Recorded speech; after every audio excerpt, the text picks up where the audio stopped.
자, 요한복음 21장 15절 보면은 저희가 조반 먹은 후에 예수님께서 부활하신 예수님께 찾아오셔서 제자들에게 그 조반을 먹이셨죠. 식사를 하게 해주셨죠.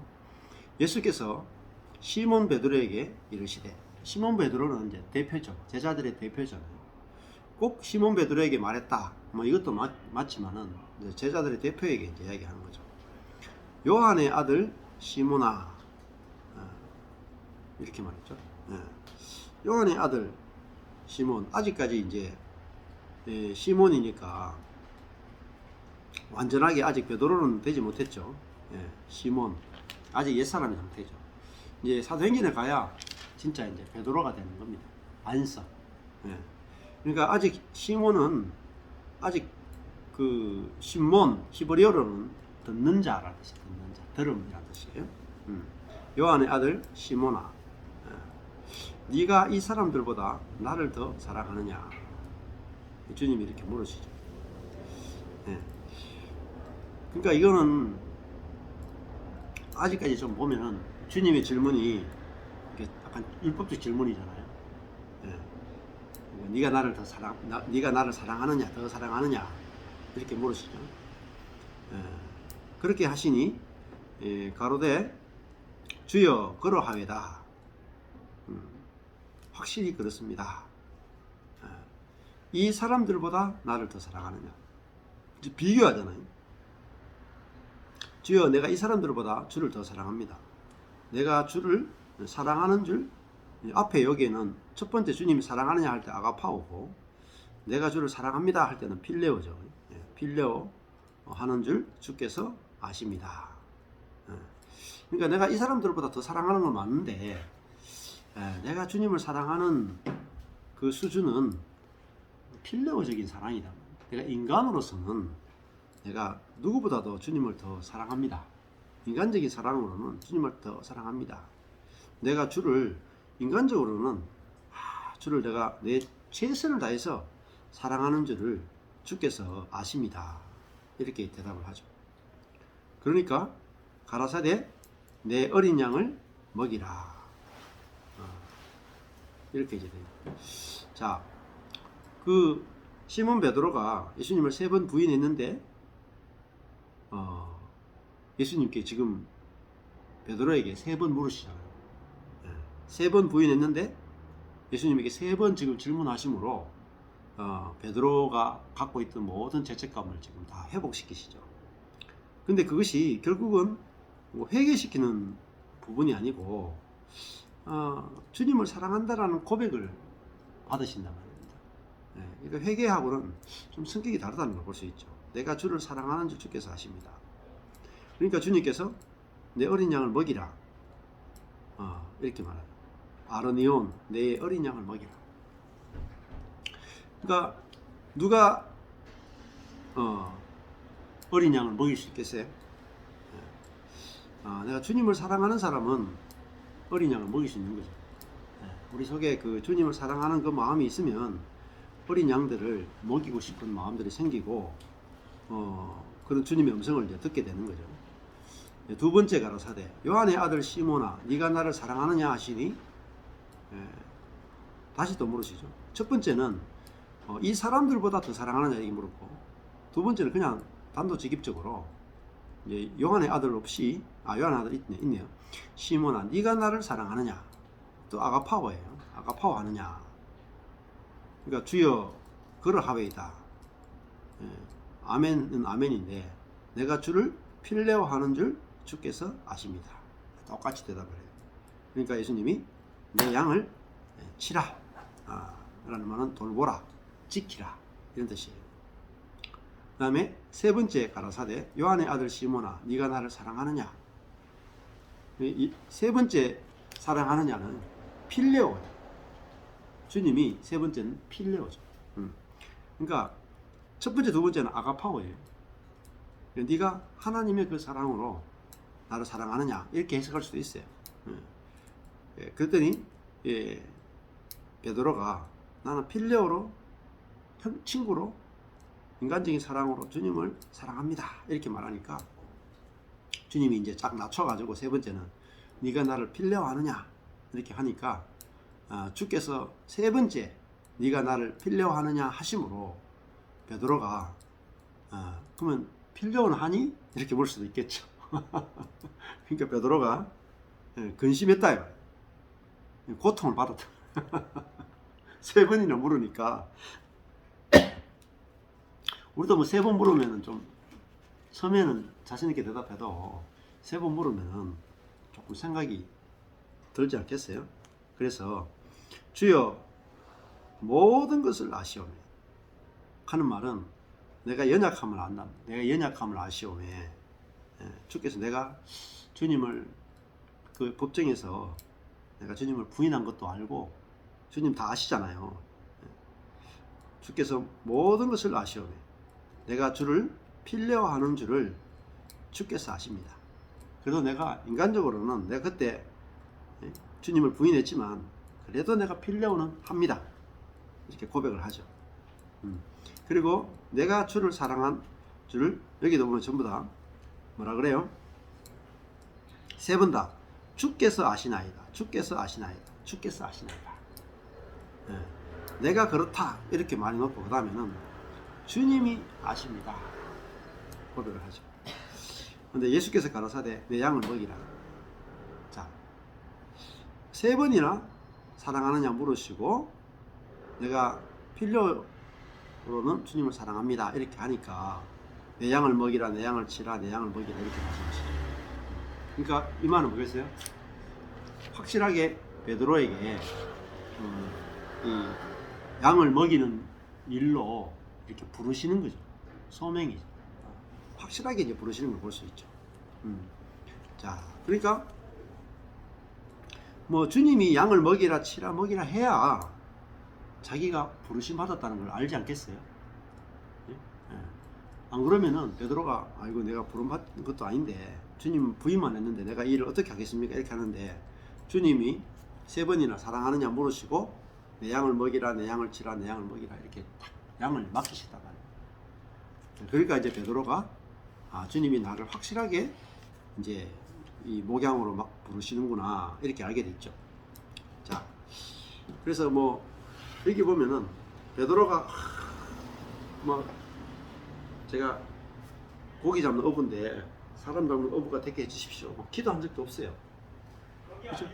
기도한 적도 없는데 이제 그렇게 말씀하시고 그다음에 마지막 부분에도 뭐 베드로가 주님의 양들을 내가 먹이고 싶습니다, 치고 싶습니다 이런 게 없어요. 자기는 그냥 고기만 잡았어요. 근데 주님이 오셔가지고 먹이라, 치라, 먹이라 이렇게 말씀하셨어요. 그러니까 내한테는 사실은 아무 소원이 없어도 괜찮아. 아무 의욕도 없어도 괜찮아. 근데 주님이 내게 찾아오셔가지고 이렇게 먹이도록 이렇게 말씀하시면 저절로 양을 먹이는 사람이 되는 겁니다. 자, 그래서 그 과정에서 제일 중요한 게 이제 주님과의 관계가 이렇게 베드로가 확실하게 회복되는 이 과정이 꼭 필요했다 이렇게 볼 수가 있겠죠. 자, 그러니까 뭐 베드로가 뭐 필레오 정도의 사랑으로 사랑해도 괜찮아요. 그죠? 아직은 필레오 정도의 사랑으로 사랑할 수밖에 없죠. 성령을 안 받았으니까. 근데 사도행전에 가면 성령을 받게 되면 정말 베드로 속에서 정말 아가페적인 사랑이 나오게 된다.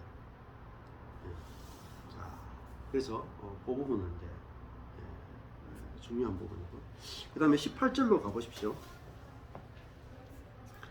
내가 진실로 진실로 너에게 이르노니 젊어서는 네가 스스로 뒤를 띠고 원하는 곳으로 다녔거니와 늙어서는 네 팔을 벌리리니 남이 내게 띠를 띄우고 원치 않는 곳으로 데려간다. 자, 그러면은 양을 먹이고 치는 것은 어떻게 할 수 있느냐? 양을 먹이고 치는 것이 그 다음에 18절에 바로 이어지는 말씀이 양을 먹이고 치는 것은 베드로가 성령에게 띠를 띄우고 원치 않는 곳으로 끌려감으로 가능합니다. 자기가 막 양 끌어모으고 자기가 양을 이렇게 하는 게 아니라 베드로가 정말 목양할 수 있는 양을 목양하려면 자기가 끌려다니면서 하나님이 자기에게 보내주시는 그 양을 목양해야 됩니다. 자, 이게 이제 아주 중요한 거죠. 그래서 여기서 보면은 남이 내게 띠를 띄우고 할 때 남은 성령이라고 볼 수 있어요. 자, 그래서 젊어서는 하는 말은 이 아직까지 성령을 받기 전이죠. 젊어서는 네가 스스로 띠를 띄우고 허리를 졸라매고 그 다음에 원하는 것으로 다닌다. 이게 성령이 오시기 전이에요. 자, 그러면은 성령이 오시기 전에는 스스로 자기 자원으로 자기 생각으로 사는 상태죠. 그러다 보니까 자기가 원하는 곳으로 다니는 사람이 베드로예요. 그래서 부활하신 예수를 보고도 뭐 낚시하러 가버리죠. 그런데 늙어서는 이 말은 네 팔을 벌리리니 남이 네게 띠를 띄우고, 이거는 이제 끌려가는 거죠. 끌려가는 거. 성령에게 끌려서 그다음에 원치 아니하는 것으로 데려간다. 옮긴다. 운반한다. 이게 이제 전반기와 후반기죠. 베드로의 삶은 확실하게 나누어지는 거예요. 젊음과 늙음 두 개로. 그러니까 옛사람과 새사람, 육으로 사는 삶과 성령으로 사는 삶, 이 두 개가 확 나누어지는 거예요. 그러면은 육으로 사는 사람은 스스로 원하는 곳으로 다니면서 주를 위해서 일하는 사람입니다. 근데 새로운 사람은 성령이 이끄시는 대로 원치 않은 곳으로 가면서 사는 사람입니다. 이 두 개로 나눌 수 있습니다. 자, 그러면은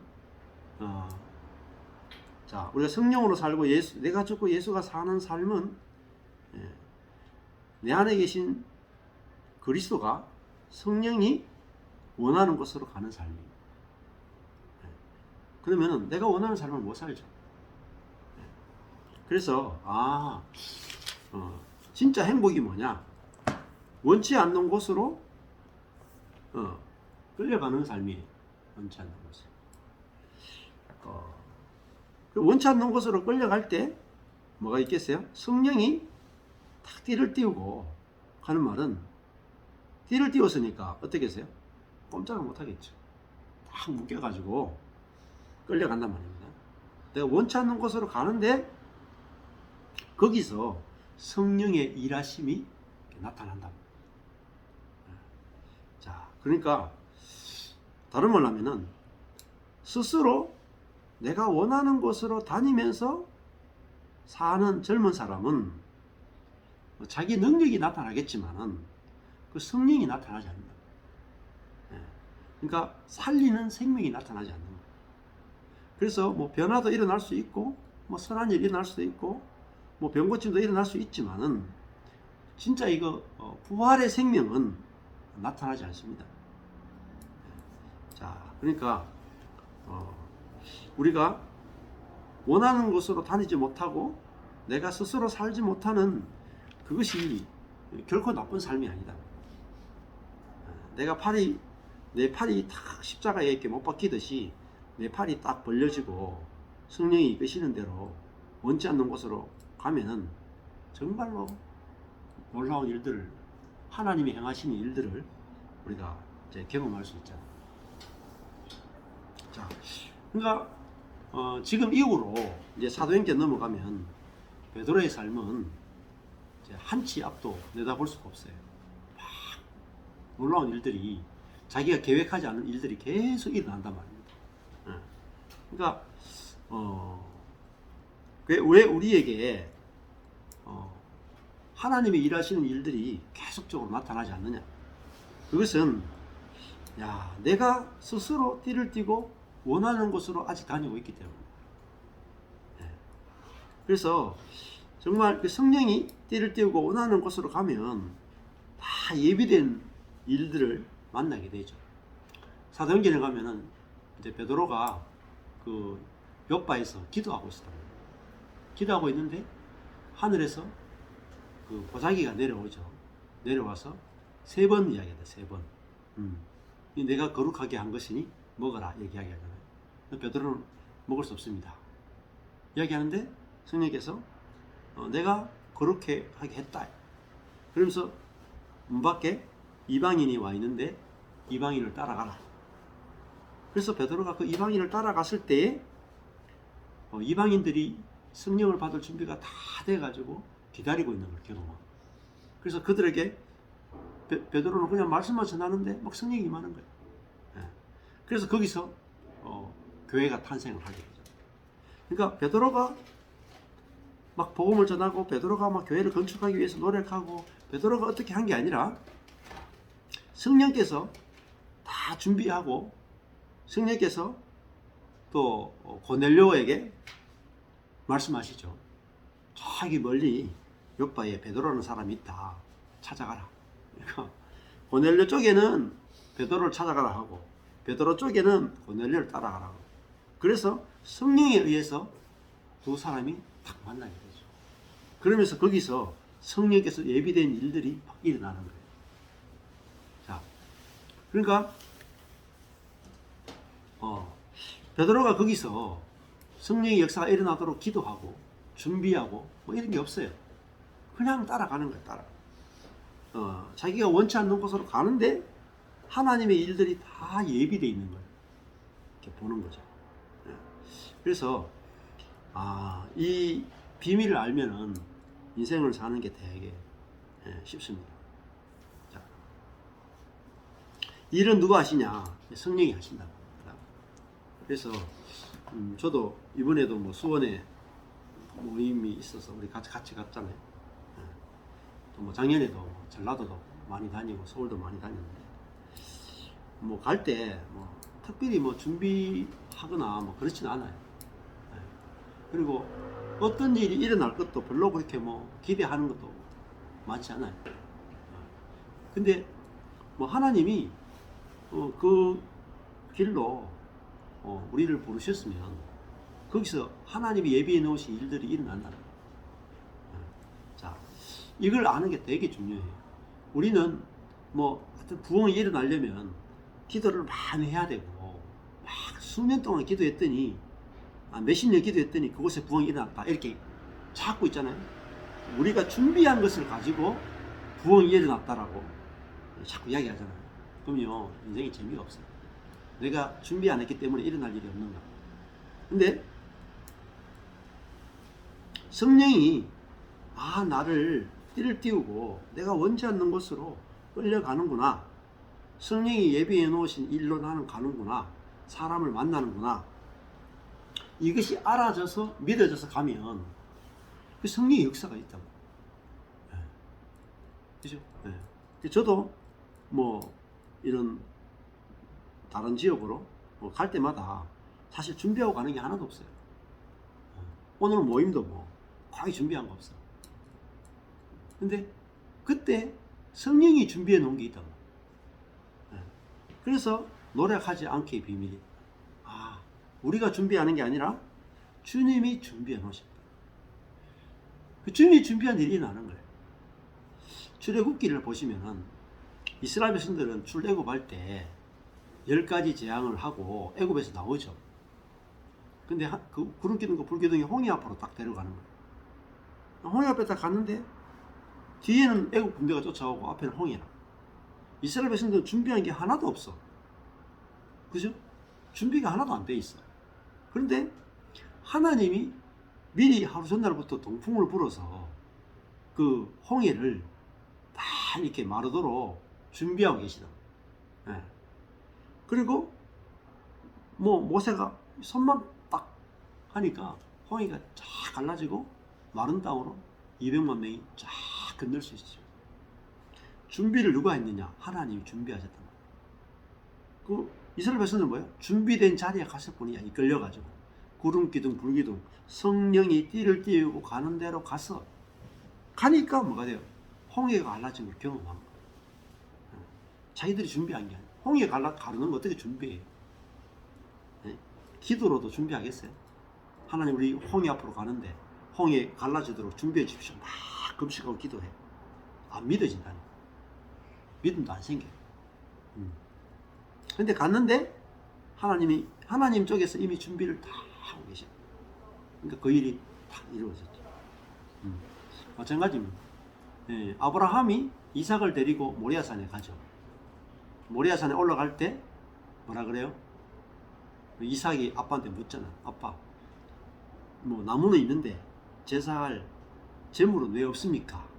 이렇게 물으니까 아브라함이 하는 말이 번제할 양은 하나님께서 준비하신다. 올라갔더니 그때는 아브라함은 할 말이 없으니까 아마 그렇게 말했을 수도 있어. 너를 죽이려고 한다. 이래서 뭐 돕겼을 거야. 그래서 올라갔는데 하나님 뭐예요? 이삭 대신에 수풀에 걸린 양을 보게 해서 그 양으로 제사를 드리게. 그 여호와 이레잖아요. 여호와 이레. 여호와께서 보신다. 여호와께서 준비하신다. 준비가 다 돼 있는 거예요. 그러니까 성령께서 원하시는 대로 띠를 띄우고 끌려가면 준비가 다 돼 있어요. 구름기둥과 불기둥이 가는 대로 따라가죠. 따라가면은 반석에서 쫓겨져서 물이 나와요. 그 길에만 뭐가 내리냐면 만나가 내려요. 구름기둥, 불기둥이 가는 곳에만 만나가 내려요. 다른 데 안 내립니다. 그러니까 우리가 성령이 이끄시는 대로 끌려가는 것이 뭐예요? 굉장히 중요하고 거기는 세상에 없는 게 있단 말이에요. 하늘에서 메추라기가 내리고 하늘에서 만나가 내리고 반석에서 물이 나오고 추우면은 불기둥이 나타나서 따뜻하게 해주고 낮에 더우면 불기둥이 시원하게 해주고 하나님이 이끄시는 대로 가는 것 속에는 하나님의 모든 예비하심과 하나님의 공급하심이 다 있단 말이에요. 그러면 원치 않는 곳으로 끌려가는 게 뭐냐? 그냥 우리 삶을 그렇게 보시면 돼. 내가 지금 살고 있는 이 삶이 어때요? 내가 지금 살고 있는 이 삶이 내가 원하는 삶입니까? 아마 지금 여러분이 살고 있는 저와 여러분이 살고 있는 이 삶이 내가 원하는 삶이 아닐 거예요. 내가 원치 않는 삶을 살고 있잖아요. 여러분이 뭐 지금처럼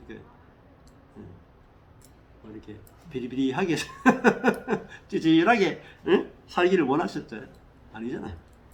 근데 내가 지금 비리비리하게 찌질하게 사는 것은 성령이 나를 떼띄우고 비리비리하고 찌질한 곳으로 데려왔기 때문에. 이스라엘 백성들을 애굽에서 건져내서 어디로 데려가요?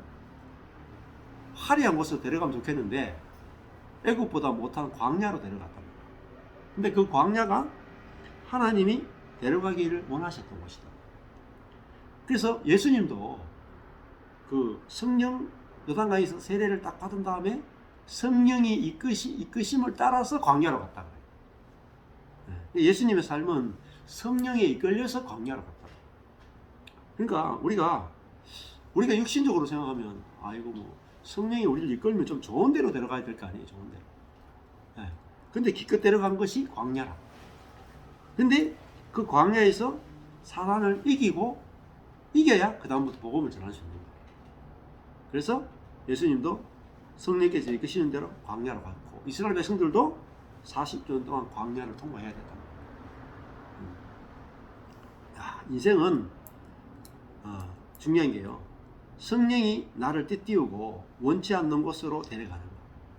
이게 뭐냐면 환경의 안배. 성령의 파세 중에 하나가 성령이 환경을 안배하는 거. 내가 원치 않는 곳으로 끌고 가는 거. 그래서 내가 원치 않는 곳으로 왔으면 잘 왔다 하시면 돼. 잘 왔다. 잘 왔다 하시면 돼. 그래서 저는 이제 제가 원하는 곳으로 늘 다녔어요. 12년 동안 막 서울로 다니면서 야 서울 좋다. 서울은 진짜 이 첨단의 복음이 전거되는 곳이구나 해서 열심히 서울에 쫓아가서 배우려고 했는데 아무것도 얻은 게 없어요. 근데 그게 아니고 성령께서 나를 띄우고 원치 않는 곳으로 나를 데려가면 거기 있으면 돼. 왜냐면 제가 이제 경산에 있는데 여기 경산이 성령께서 나를 띄우고 있게 하신 것이구나 이렇게 아니까 진짜요. 내가 필요로 하는 모든 것이 경산에 있더라고요.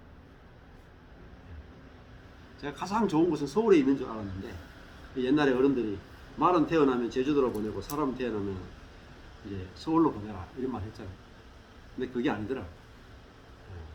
우리가 하나님이 나를 있게 하신 그곳에 있으면 돼. 그러면 뭐 베드로도 요바에 있었고, 네.